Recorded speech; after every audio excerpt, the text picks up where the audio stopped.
Great welcome dears. हम कर रहे हैं क्लास 12th का कैपेसिटर चैप्टर। 2 लेक्चर्स हो चुके हैं, इंट्रोडक्शन देख लिया है, कैपेसिटर क्या होता है, उसको बनाने का क्या एजेंडा है, किस तरह से काम करते हैं देख लिया है। पैरेलल प्लेट कैपेसिटर हमारे सिलेबस के अंदर है।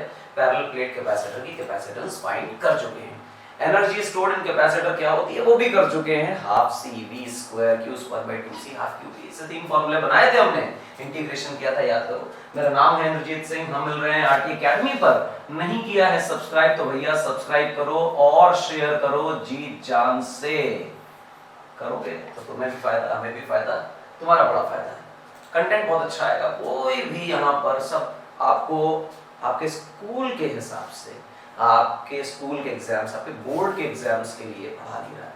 हम आपको बोर्ड्स की तैयारी कराने आए हैं। पूरी ताकत से बोर्ड्स की तैयारी कराएंगे। जैसे सवाल बोर्ड्स में आते हैं वैसे प्रॉब्लम्स हम आपको सेशन में देंगे। अच्छा लगेगा, मजा आएगी। क्या मेथड है लिखने का, उसके लिए भी आपकी काउंसलिंग करेंगे। तो फिलहाल क्लास 12th का टॉपिक है कैपेसिटर। कैपेसिटर में सब टॉपिक है steady and not steady states और हीट लॉस इन चार्जिंग का कैपेसिटर। ये 2 टॉपिक्स हम करने वाले हैं। नाम मत भूलिएगा, फिजिक्स पढ़ा रहे हैं आपको, काम आएंगे। फिलहाल पहली कहानी क्या है? पहली कहानी है work done by battery in charging a capacitor. Capacitor को चार्ज करने में बैटरी कितना वर्क डन करती है। मैंने आपको बोला था कि जब हम एक कैपेसिटर लिया करते थे, आप लोग याद करिए लेक्चर को पुराने, तो हम इस प्रकार से एक पैरेलल प्लेट कैपेसिटर बनाया करते थे। इस प्रकार से पैरेलल प्लेट कैपेसिटर हमारे पास था। फिर हम इसमें पॉजिटिव चार्जेस रख दिया करते थे और विशेष तौर पे मैं बाहर किसी प्रकार का चार्ज नहीं मान रहा हूँ। पढ़ाने को मैं अर्थिंग भी पढ़ा सकता हूँ कि बाहर की तरफ अर्थिंग कर दी गई है तो बाहर के प्लेट का सरफेस का चार्ज खत्म हो गया, अर्थ में चला गया, अंदर की प्लेट का सरफेस का चार्ज बचा है। But I am not really bothered about कि अर्थिंग आपको सिखाई जाए। सिलेबस के हिस्से में अर्थिंग का पार्ट इलेक्ट्रोस्टैटिक्स में कटा हुआ है, तो वो हिस्सा जो इलेक्ट्रोस्टैटिक्स में रिड्यूस कर दिया गया है उसका एप्लीकेशन कैपेसिटर में नहीं आएगा। तो आपको उस पर्सपेक्टिव से कैपेसिटर को नहीं देखना है, ठीक, इसलिए उसे नहीं कराया। फिलहाल अगर ये प्लेट का सेपरेशन D, प्लेट्स का एरिया A है, चार्ज Q माइनस Q है, तो आपके लिए जो चार्ज डेंसिटी होती है वो Q बाय A बनती है। और हम इसकी सिस्टम की कैपेसिटेंस जानते थे कि epsilon not A by D हुआ करती है। और इसके बाद अगर आप इसमें एनर्जी स्टोर्ड के बारे में बात करें तो जितना चार्ज स्टोर किया गया अपॉन 2c, ये एनर्जी बचती है इसके अंदर, q स्क्वायर बाय 2c। ये फॉर्मूला था। ये हम लोग कैसे लिख रहे थे उसके बारे में अगर आप लोग रिकॉल करें थोड़ी थोड़ी बातें, तो हम नेगेटिव वाली प्लेट से कुछ पॉजिटिव चार्ज dq तोड़कर ला रहे थे और ये कॉन्टिन्यूअस ट्रांसफर हो रहा था और 0 से q चार्ज तक प्लेस करने में इतनी एनर्जी इसके अंदर स्टोर हो जाती थी। सवाल ये छोड़ा था कि कौन सा ऐसा एजेंट है जो एक प्लेट से दूसरे प्लेट में चार्ज ला रहा है। तो जवाब इस स्लाइड के हेडिंग में ही लिखा हुआ है कि work done by battery. Common sense से आप रबिंग से इतना चार्ज क्रिएट नहीं कर पाएंगे। कोशिश करें कि ये सारे कांड बैटरी करें। तो बैटरी क्या प्लेट से बीच में घुस जाएगी? तो जवाब है बिल्कुल नहीं, बैटरी प्लेट से बीच में तो नहीं घुसने वाली। होता क्या है कि हमारे पास कैपेसिटर होता है। Let's draw capacitor. अब कैपेसिटर की 2 प्लेट्स एक दूसरे से अत्यंत दूर और एक दूसरे के पास तो बिल्कुल भी नहीं है, तो हमने इसको थोड़ा बड़ा कर लेते हैं ताकि बराबर साइज का दिखाई दे। अरे ले लेते हैं।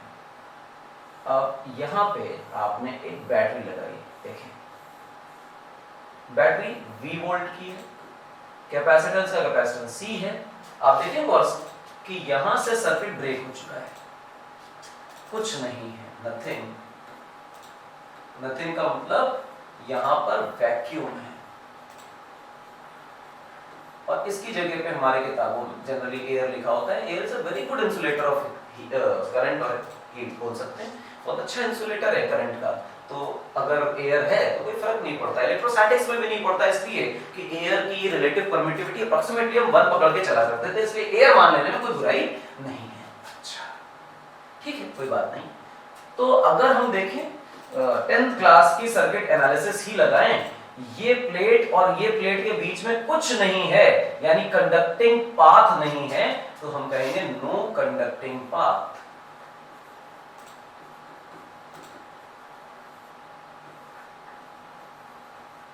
तो फिर करंट इन द सर्किट क्या होना चाहिए? जीरो। लेकिन मैं current in the circuit zero बोलूंगा इवेंचुअली, आखिरकार करंट जीरो हो जाएगा, हमेशा जीरो रहेगा ऐसा नहीं कह सकते। करंट ऐसा बदलेगा कि आगे चल के जीरो हो जाए। करंट शुरुआत में होगा सर्किट में, बताता हूं कैसे। बैटरी आप अगर नजर मारें तो सुंदर प्यारी बैटरी, छोटा वाला माइनस बड़ा वाला प्लस, और आप ध्यान रखें प्लस का मतलब प्लस नहीं है जबकि है हायर पोटेंशियल, और माइनस का मतलब माइनस नहीं है जबकि है लोअर पोटेंशियल। इलेक्ट्रिसिटी में 10th क्लास में सीख के आए हैं कि प्लस और माइनस का मतलब प्लस और माइनस नहीं है, जीरो से बड़ा जीरो से छोटा नहीं है, जबकि प्लस और माइनस का एक्चुअल मतलब होता है कि हम हायर पोटेंशियल, रिलेटिवली हायर हैं किसी दूसरे पोटेंशियल से, तो हायर पोटेंशियल पॉजिटिव लिखेंगे, किसी दूसरे पोटेंशियल से हम रिलेटिवली लोअर हैं, कम हैं, तो हम नेगेटिव पोटेंशियल लिखते हैं। अच्छा, ठीक। अब अगर यहां पर 0 वोल्ट कंसीडर करें तो लोअर पे 0, बैटरी का पोटेंशियल डिफरेंस V, तो यहां पर V वोल्ट का हायर पोटेंशियल आ ही जाएगा। ठीक है, V वोल्ट, अच्छी बात। ये आपने कैसे कहा वो भी बता देते हैं। Battery is a device which maintains the potential difference across it. तो ये जो है वो पोटेंशियल डिफरेंस है, ना कि पोटेंशियल है। लोअर पे 0, हायर पे V, लोअर पे V, हायर पे 2V, लोअर पे 2V, हायर पे 3V, लोअर पे -2V, तो हायर पे -V। आप जब भी इस पूरे कॉन्फ़िगरेशन में बार बार higher minus lower, higher minus lower, higher minus lower, higher minus lower करेंगे तो पाएंगे कि डिफरेंस हर बार बराबर आ रहा है, दैट इज V। और इनमें से कोई भी सेट ऑफ बैटरी आइडेंटिकल है, क्योंकि इंडिविजुअल टर्मिनल्स के पोटेंशियल का कोई लॉजिक नहीं होता। लॉजिक किसका है? पोटेंशियल डिफरेंस का। क्योंकि सर्किट में करंट फ्लो कराने का काम पोटेंशियल एज एन इंडिविजुअल नहीं करता। जब तक पोटेंशियल डिफरेंस ना हो, चार्ज फ्लो नहीं करता। इसलिए बैटरी का potential difference is the only thing which is the matter of concern. अच्छा, आगे बढ़ते हैं। जैसे ही हम इस सर्किट को क्लोज करेंगे, क्लोज करने का मतलब तार को जोड़ेंगे, इस नेगेटिव एंड से करंट चलेगा। करंट चलने का मतलब हम 10th क्लास में जानते हैं कि where the current flows there is a flow of positive charge. तो पॉजिटिव चार्ज नेगेटिव वाले प्लेट से निकलकर आएगा और इस पॉजिटिव प्लेट पर धीरे धीरे इकट्ठा होने लग जाएगा। ठीक है, अच्छा लगा। फिर क्या होगा? धीरे धीरे धीरे धीरे इस पे चार्ज आएगा Q और यहां आएगा -Q। तो C के अक्रॉस जो पोटेंशियल होता है, यानी कैपेसिटर के अक्रॉस जो पोटेंशियल होता है वो होता है Q/C। अब ये जो कैपेसिटर के अक्रॉस पोटेंशियल है, पोटेंशियल डिफरेंस है, वो अगर बैटरी के पोटेंशियल डिफरेंस के बराबर हो जाए तो फर्दर करंट का फ्लो होना बंद हो जाएगा। ये Q/C, यहां पर 0, तो डिफरेंस Q/C है, and when Q/C becomes V, तो करंट का फ्लो होना बंद हो जाएगा। अच्छा, यानी सारी कहानी कौन कर रहा है?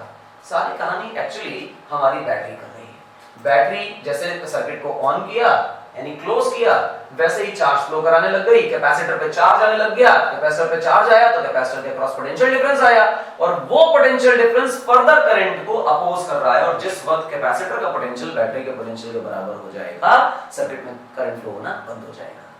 This is the mechanism how the battery charges a capacitor. एक प्लेट से चार्ज निकाला जाता है, दूसरी प्लेट में डाला जाता है, कोई एक्सटर्नल सोर्स अपना चार्ज प्रोवाइड नहीं कर रहा।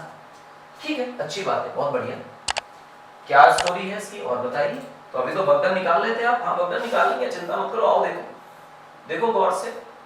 वी हैव अ बैटरी है and we have a capacitor है। ये 20 वोल्ट की बैटरी। अगर मैं कहूं कि इसके ऊपर कुछ Q चार्ज आ गया, इसके ऊपर -Q चार्ज आ गया, यहां 0 वोल्ट, यहां V वोल्ट, यहां 0 वोल्ट, यहां V वोल्ट, ऐसी कोई बकवास की गई, यानी कि कैपेसिटर में इतनी एनर्जी आ गई, इतना वोल्टेज आ गया। करंट जो है सर्किट में, मैं अगर देखूं I की वैल्यू, वो मैं कह रहा हूं 0 है। 0 क्यों है? क्योंकि अल्टीमेटली कैपेसिटर के अक्रॉस इतना तो पोटेंशियल आ ही जाएगा कि वो चार्ज को फ्लो होने से मना कर देगी, बंद कर देगी, फर्दर चार्ज को स्टोर नहीं करेगा कैपेसिटर।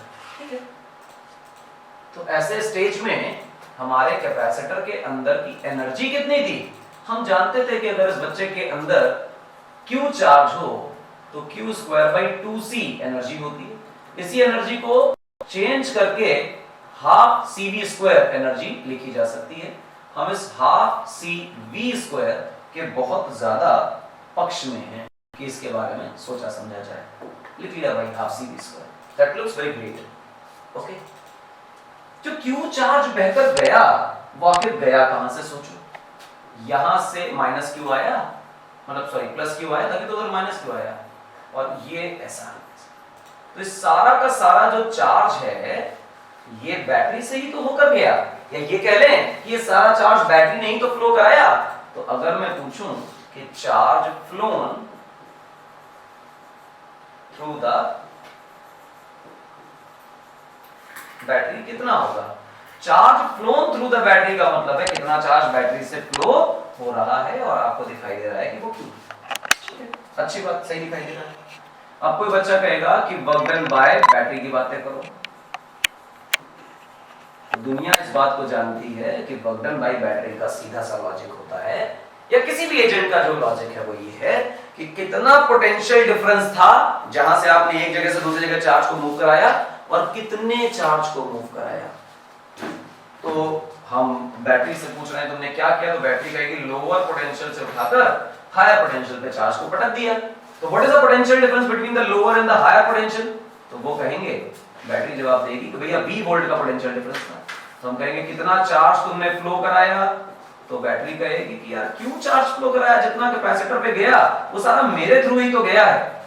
तो हम लोग लिखेंगे Q। अब कोई बच्चा इस Q पे कमेंट करे, तो Q बराबर CV। बच्चा कहेगा CV क्यों होता है, तो हम C का फॉर्मूला जानते हैं, that is Q by T। यही तो कैपेसिटेंस को हमने डिफाइन किया था। तो Q बराबर क्या हुआ, CV। तो इस Q की वैल्यू क्या डालते हैं,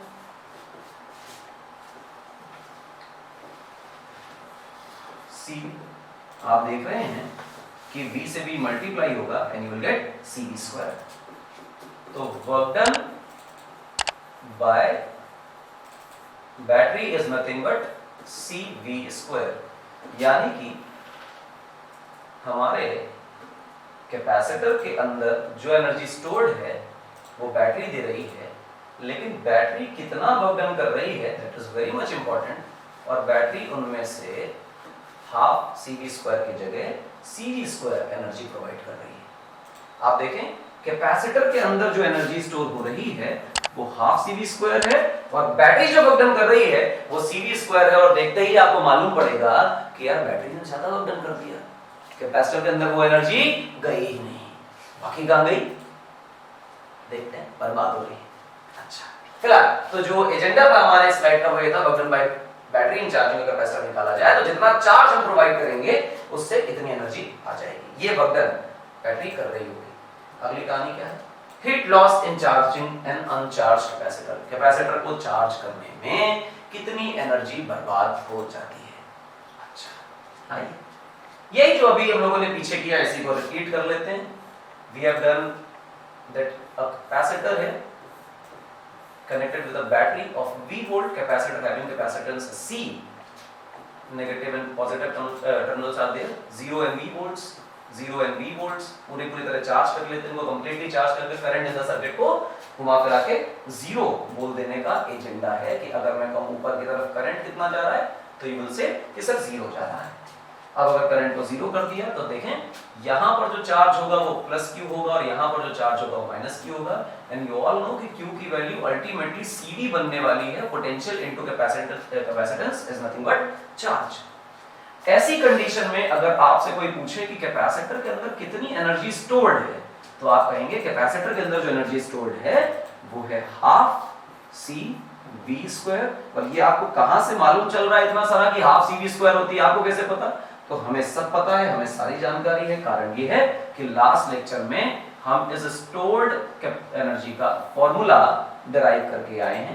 तो by using that same formula हम अपने पुराने काम का इस्तेमाल करें तो हम कैपेसिटर की एनर्जी लिख पा रहे हैं। और अभी अभी लास्ट स्लाइड में हमने देखा कि the charge which is flowing through the capacitor is nothing but this charge which is in the capacitor itself. ये Q फ्लोन के बराबर है। Q flown is nothing but Q and this Q is nothing but CV, जो हम वहां सोच रहे हैं। अच्छा, तो आपको ये कहे कि what is the work done by battery, तो हम कहेंगे work done by battery is potential difference of the terminals of battery multiplied by charge flow. V हमने ऐसे लिखा। चार्ज फ्लो को अगर देखें तो हम CV लिख पाएंगे। Ultimately we have got CV²। Sir वो तो आपने रिपीट कर दिया जो अभी पढ़ाया था। हाँ रिपीट किया, पर आपके लिए एक छोटी सी बात है जो जरूर आपको पता होनी चाहिए, आइडिया होना चाहिए कि you are looking at these two formula simultaneously and you get कि बैटरी वर्क कर रही है CV² और कैपेसिटर के पास जो एनर्जी पहुंच रही है वो है हाफ CV²। तो बचा हुआ हाफ CV² जो है वो अल्टीमेटली बर्बाद हो रहा है। जा कहां रहा है? जो एनर्जी इस्तेमाल नहीं हो रही वो वेस्ट हो रही है। हम जनरली किताबों में जब पढ़ते हैं तो उसे हीट लॉस लिखा होता है, नेसेसरी कि वो हीट लॉस हो, लेकिन सर्किट एनालिसिस में जब भी कभी एनर्जी का लॉस आता है वो रेजिस्टेंस के अंदर आएगा और वो रेजिस्टेंस के अंदर के एनर्जी लॉस को हम लोग हीट लॉस ही बोला करते हैं। तो एक्चुअली वो एनर्जी लॉस है, but in circuit analysis we call it as heat loss. Okay, तो दुनिया वाले तुमसे पूछें कि बताओ हीट लॉस कितना था, तो तुम क्या कहोगे? Heat loss is nothing but work done by battery। Battery माता कितना वर्क डन कर रही है minus energy transferred to the capacitor. Capacitor के पास कितनी एनर्जी पहुंची उसमें से। मजा आ गया यार, बहुत बढ़िया। फॉर्मूला बना लिया हमने। हाँ फॉर्मूला बना लिया, कोई दिक्कत की बात नहीं है। अब इसमें से और बातें कि सर तो फॉर्मूला बना लिया, अच्छी बात है, इसमें से उसको घटा दिया, हीट आ गई, पर अभी हीट आई कितनी? तो हम कहेंगे इस पर्टिकुलर केस में केस बदलने के साथ ये कहानी बदल सकती है। हीट लॉस क्या होगा? तो आप देखें कितना वर्क डन बैटरी ने किया, CV²। कितना कैपेसिटर के पास पहुंचा? उसका आधा।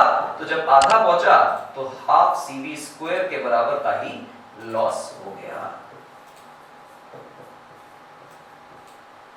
ये हीट लॉस की कहानी है। इतना हीट लॉस हो जाता है, कैसे हो जाता है, क्यों हो जाता है, उसकी बातें करेंगे। अब ये हीट लॉस आया तो है, we all are looking at this heat loss, क्योंकि कारण ये है कि हमने एनर्जी देखी कैपेसिटर की, प्रूव किया, उसे पूरी डेरिवेशन थी हमारे पास, तो पूरा प्रोसीजर था, वो हमेशा फिक्स रहने वाली है। वर्क डन बाय बैटरी भी देखा, और वो भी कॉन्सेप्चुअली इलेक्ट्रोस्टैटिक्स के कॉन्सेप्ट से बिल्कुल सच है, इसमें कोई परेशानी नहीं। लेकिन ये लॉस आ कहां रहा है? क्या कैपेसिटर एनर्जी बर्बाद कर रहा है? तो जवाब है नहीं। हीट लॉस में क्वेश्चन पूछना चाहिए व्हाई, हिंदी में पूछना चाहिए क्यों, और इसका जवाब आएगा अगला। Presence of capacitor in the circuit, थोड़ा सा मिस्टेक है, प्रेजेंस ऑफ कैपेसिटर नहीं है, प्रेजेंस ऑफ रेजिस्टर है।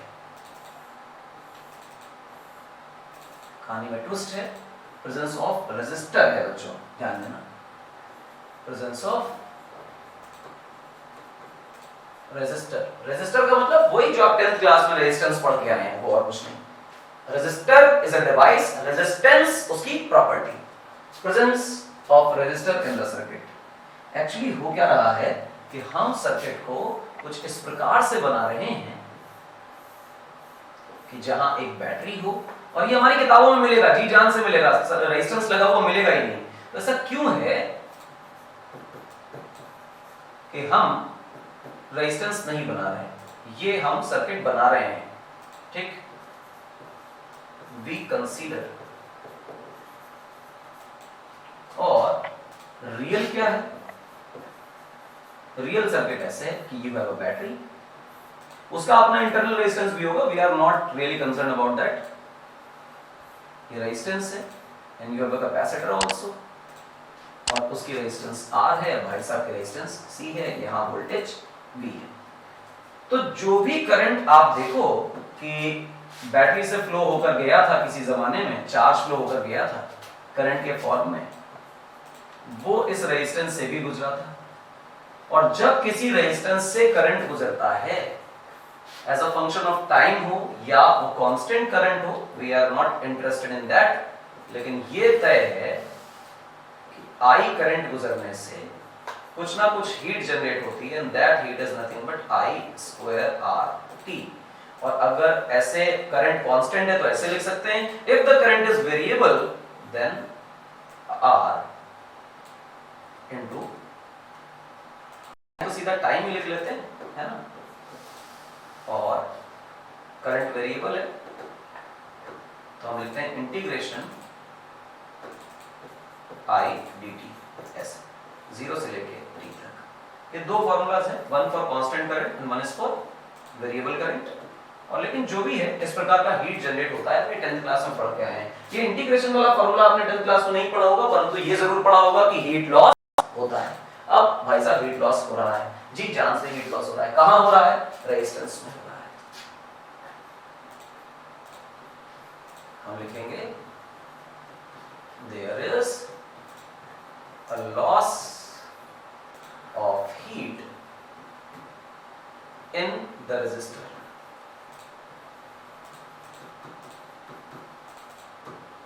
अरे वाह, यानी वो जो हाफ CV स्क्वायर कैपेसिटर पे पहुंच रही थी, CV square battery work done कर रही थी, हाफ CV स्क्वायर का एनर्जी का जो लॉस था वो कहां हो रहा था, रेजिस्टेंस में हो रहा था। हम ये क्यों नहीं बनाते सर्किट में, एक्चुअली हमने एक शब्द इस्तेमाल किया था, eventually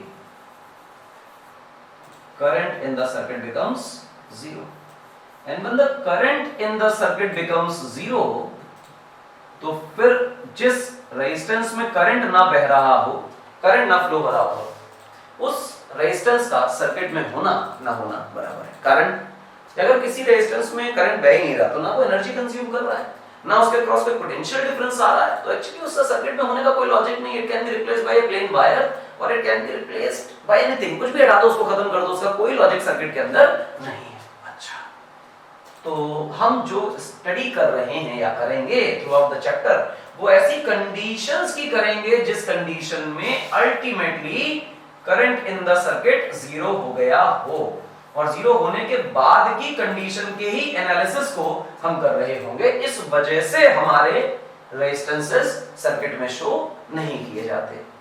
लेकिन आप एक छोटी सी बात देखें, पिछले बैटरी हर बार कितना वर्क डन कर रही है, CV स्क्वायर। कैपेसिटर में हर बार कितनी एनर्जी स्टोर हो रही है, half CV square. It was independent of the presence of और एब्सेंस ऑफ रेजिस्टर। रेजिस्टर्स कितना लगाए, कैसे लगाए, कहां लगाए, इससे बिल्कुल इंडिपेंडेंट बात है। कैपेसिटर पे उतना ही एनर्जी आ रही है और बैटरी उतनी ही वर्क डन कर रही है, कोई फर्क नहीं पड़ता बैटरी को। तो यानी ये जो लॉस है ना, this heat loss itself, this heat loss itself is independent of resistance। कितना रेजिस्टेंस लगा है, वैल्यू लिख देना चाहिए, value of resistance, magnitude of resistance, कितना रेजिस्टेंस लगा है इस बात से इंडिपेंडेंट है।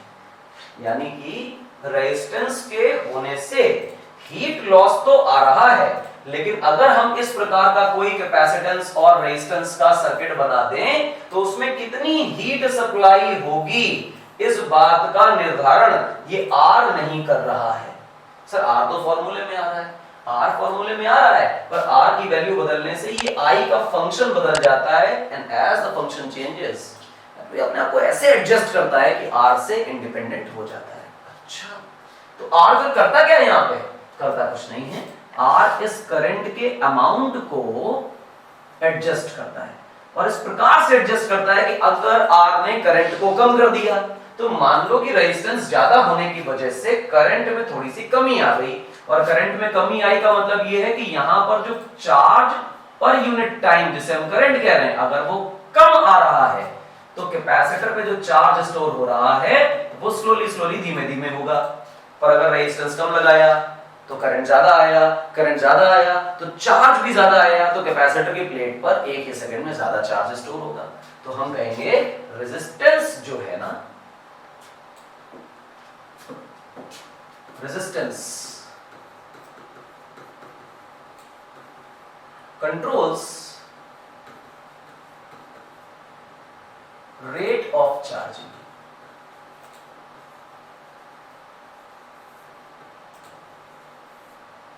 रेजिस्टेंस रेट ऑफ चार्जिंग को कंट्रोल करता है। चार्जिंग ऑफ कैपेसिटर तेज होगा या चार्जिंग ऑफ कैपेसिटर स्लो होगा, कैपेसिटर जल्दी से चार्ज हो जाएगा या समय लेगा, इस बात का निर्धारण रेजिस्टेंस करता है। लेकिन कितनी हीट लॉस होगी रेजिस्टेंस के अंदर, ये रेजिस्टेंस की वैल्यू पर डिपेंड नहीं करता है। सर्किट बनाई कुछ इस तरह से, खूबसूरत बात है। फिलहाल आगे बढ़ते हैं, सोचिएगा इसका, बड़ा अच्छा विषय है steady and non steady states. मैंने आपको इस पूरे लेक्चर के दौरान ये बात पहले ही बता दी कि what are steady states and what are non steady states, लेकिन मैं फिर भी आपको एक बार अलग से इस सेगमेंट को बोलना चाहता था, इसलिए लिख के लाया हूं ताकि आपको क्लियर हो जाए कि स्टेडी स्टेट क्या है, नॉन स्टेडी स्टेट क्या है। जैसे इरेज करता हूं, थोड़ा राइट में बनाना था।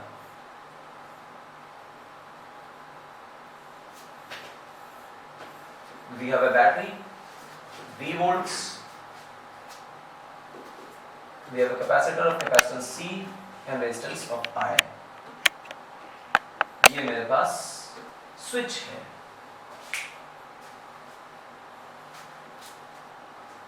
ये मेरे पास स्विच है, और अगर मैं इस स्विच को देखूं और इस स्विच को क्लोज करूं, मैंने जिस वक्त क्लोज किया, at the time of closing of switch I call it as equal to zero. जिस वक्त मैंने क्लोज किया, इंस्टेंट फोटो खींच ली, टाइम को बढ़ने नहीं दे रहे, that is equal to zero. अच्छा, तो यहां पर पोटेंशियल जीरो, यहां पर पोटेंशियल भी, वायर्स में कोई पोटेंशियल का ड्रॉप तो आएगा नहीं, wires are wires, these are equipotentials, तो यहां पर जीरो, यहां पर भी।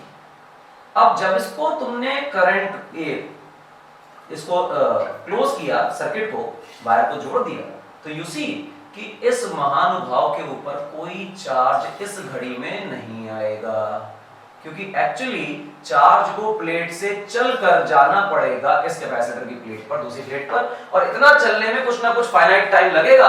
एंड आई स्ट्रिक्टली स्टेट कि जिस वक्त मैंने कैपेसिटर की सर्किट को क्लोज किया, उसी समय को t बराबर 0 पर देखा और उसी समय की पिक्चर में देख रहा हूं, तो कॉमन सेंस है कि प्लेट से निकला तो है चार्ज, पर उधर प्लेट पर पहुंचा नहीं है, इस वजह से पॉजिटिव प्लेट पर कोई चार्ज नहीं है। और यदि पॉजिटिव प्लेट पर कोई चार्ज नहीं है, तो हम कहेंगे कैपेसिटर के अंदर कोई पोटेंशियल भी नहीं है, क्योंकि पोटेंशियल का फॉर्मूला तो आप देखें Q डिवाइडेड बाय C होता है। If the charge on the capacitor is zero, then the potential across the capacitor is eventually zero. Capacitor के across पोटेंशियल डिफरेंस जीरो है, तो अगर लोअर पे जीरो है तो साहब हायर पे भी जीरो होगा। And if the potential difference across resistance is found to be V, तो higher पे V, lower पे zero, and the difference across the resistance is V, तो जो करंट यहाँ पर बहेगा वो potential difference divided by resistance बहेगा। कैपेसिटर में कोई पोटेंशियल नहीं है, रेजिस्टेंस में पोटेंशियल है, कैपेसिटेंस का पोटेंशियल जीरो है, क्योंकि कैपेसिटेंस पे चार्ज नहीं है। चार्ज क्यों नहीं है? क्योंकि हमने उसको समय नहीं दिया, इसकी वजह से रेजिस्टेंस में पोटेंशियल डिफरेंस पैदा हुआ, उसकी वजह से करंट है।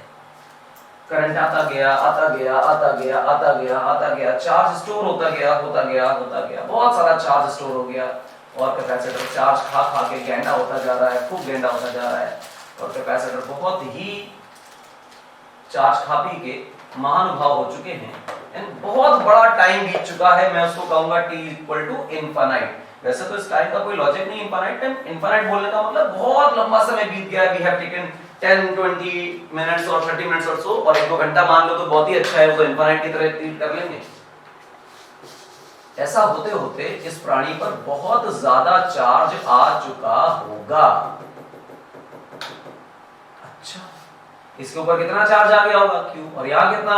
-Q, यहाँ जीरो, यहाँ भी, यहाँ भी, यहाँ जीरो, तो यहाँ पर कितना होगा? तो कोई बच्चा कहेगा कि Q/C, हायर पोटेंशियल पे Q/C, देखें Q/C is nothing but the potential across the capacitor। अच्छा, और ये तब तक चार्ज आता रहेगा जब तक यहाँ से करंट आता रहेगा, तो कभी ना कभी तो ऐसा हो जाएगा ना कि ये पोटेंशियल डिफरेंस Q/C के बराबर हो जाएगा, और जब ऐसा हो जाएगा तो ये मैक्सिमम चार्ज आ चुका होगा कैपेसिटर पे, और जब ऐसा हो जाएगा कि Q की वैल्यू C इंटू V के बराबर होगी, यहीं से देखें, इस पोटेंशियल को इस पोटेंशियल के बराबर कर दें तो आपको ऐसा पता चलेगा कि रेजिस्टेंस के अक्रॉस जो पोटेंशियल डिफरेंस है वो जीरो हो गया है, जिसकी वजह से रेजिस्टेंस में कोई करंट नहीं जाएगा, और यहाँ Q की वैल्यू CV के बराबर हो जाएगी। और अब क्योंकि कोई करंट आ नहीं रहा कैपेसिटर के अंदर, तो ये स्टेट किया जा सकता है कि यही चार्ज कैपेसिटर का मैक्सिमम चार्ज है।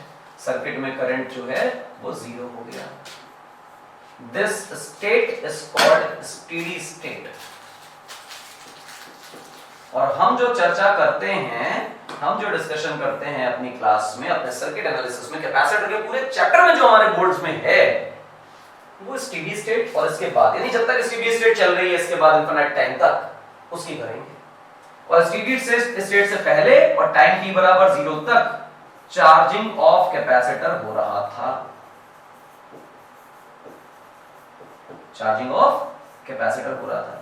ये जो चार्जिंग ऑफ कैपेसिटर है ये कहलाता है नॉन स्टेडी स्टेट, और चार्ज हो जाने के बाद जब कंप्लीटली चार्ज हो जाएगा it will be called as steady state. I hope आपको ये बात लॉजिकली समझ आई होगी। ये हमारा कंसर्न है। मैं एक सेशन जरूर लूंगा नॉन स्टेडी स्टेट पे, पर वो हमारा कोर्स का हिस्सा नहीं। कोर्स का हिस्सा ये है। और क्योंकि सर्किट में करंट 0 होता है, ये दिस इज व्हाई हम इस रेजिस्टेंस को मार्क नहीं करते। चैप्टर 2 हिस्सों में टूटेगा यहां से। एक वो सर्किट्स जहां स्टेडी स्टेट अचीव हो गया, और एक वो सर्किट्स जहां पे अभी भी चार्जिंग ऑफ कैपेसिटर चल रही है। और फिर चार्जिंग के परत खुलेंगे तो डिस्चार्जिंग भी आएगा, रेट ऑफ चार्जिंग भी आएगा, करंट का फंक्शन भी आएगा, ग्राफ भी आएंगे, पता नहीं कितनी बातें आएंगी। लेकिन वो हमारे कोर्स का हिस्सा नहीं है दोस्तों, मैं स्ट्रेस नहीं देना। जो मेजर पोर्शन हमारे कोर्स में है, जो स्ट्रिक्टली बहुत काम की चीज है, that is the steady state function और स्टेडी स्टेट सर्किट्स। तो ये वाला हिस्सा हमारा कंसर्न का इशू है और यही हमें आगे चल के पढ़ना है। आई होप लेक्चर में मजा आई होगी, काफी सारी नई बातें जानी और हमें क्या पढ़ना है वो जानना है। ऐसे ही थोड़ी थोड़ी बारी बारी बातें करते चलेंगे और थोड़ा थोड़ा सा आपको अच्छा कंसेप्ट देते चलेंगे। फिलहाल अब कहानी प्रैक्टिस की है, मान लो प्रैक्टिस प्रॉब्लम कराने की वैसे जरूरत तो नहीं है, पर फिर भी अगर आपको करने की इच्छा हो तो आप ऐसे कर लीजिए कि we have a battery of 10 volts and capacitance of 2 microfarads. What is the charge on the capacitor? तो आप कहोगे Q बराबर CV होता है यार, 2 microfarads and 10 volts, तो चुपचाप से 20 माइक्रोकूलम्स आ गया। इस प्राणी से अगर तुमसे पूछा कि what is energy stored in the capacitor, तो आप तुरंत बोल दोगे कि साहब हाफ CV स्क्वायर होती है, हाफ से हाफ रहा C 2 माइक्रोफैरड, और V को देखो तो 10 वोल्ट स्क्वायर यानी 10 स्क्वायर, भाई V का स्क्वायर हो रहा है, वोल्टेज तो 10 दिया है तो 10 का स्क्वायर कर दीजिए, 2 से 2 कैंसिल हो जाएगा and you will get 100 micro joules energy आ जाएगी। माइक्रो वाला फैक्टर हट नहीं रहा है क्योंकि लगा हुआ है तो लगा हुआ है। और इसी में अगर कोई तुमसे पूछे कि वर्गन बाई बैटरी बताओ, तो तुम चुपचाप से वर्गन बाई बैटरी लिखोगे V into Q flow। अच्छा, बैटरी का पोटेंशियल 10 है और जितना चार्ज ये 20 माइक्रोकूलम का तुम इसके ऊपर लेकर आए वो सारा का सारा चार्ज गया तो बैटरी से ही है, तो 10 into 20 यानी कि 200 माइक्रोजूल्स। इतना बैटरी ने काम किया, इतना कैपेसिटर के पास पहुंचा, तो लॉस कितना हुआ 200 माइनस 100 यानी कि 100 माइक्रोजूल्स। आई होप इस तरह के सवाल अगर आएंगे तो आप करने जाएंगे। इससे ज्यादा सवाल आएंगे तो वो हम कराएंगे। कब कराएंगे? अगले लेक्चर में। काम खत्म हो गया है आज का। तो जब 2 कैपेसिटर हो, सीरीज लगाओ, पैरेलल लगाओ, वहां कैसे काम करते हैं पहले कॉन्सेप्ट तो लें, फिर तो डिफिकल्ट प्रॉब्लम्स लगाएं। तो इस तरह की प्रॉब्लम्स आप लगा सकते हैं, बिल्कुल ओरल प्रॉब्लम्स है, इसको सॉल्व करने के लिए पेन भी नहीं उठाना पड़ेगा। लेकिन इससे कॉम्प्लिकेटेड के लिए एक एक कॉन्सेप्ट देते जाएंगे और प्रॉब्लम्स कराते जाएंगे। अब कहानी आपको धन्यवाद बोलने की। हमें फॉलो करते रहिए। आरटी एकेडमी को सब्सक्राइब नहीं किया है तो सब्सक्राइब जरूर करें और साथ में करें बहुत सारा शेयर। मिलेंगे हम लोग अगले लेक्चर में। नाम मत भूलिएगा, इंद्रजीत सिंह पढ़ाने आए हैं आपको फिजिक्स। पूरे साल पढ़ाएंगे बहुत शानदार तरीके से। कैपेसिटर को देखते रहिए और जीवन में बसा लीजिए इसे। मिलेंगे अगले लेक्चर में, तब तक के लिए धन्यवाद।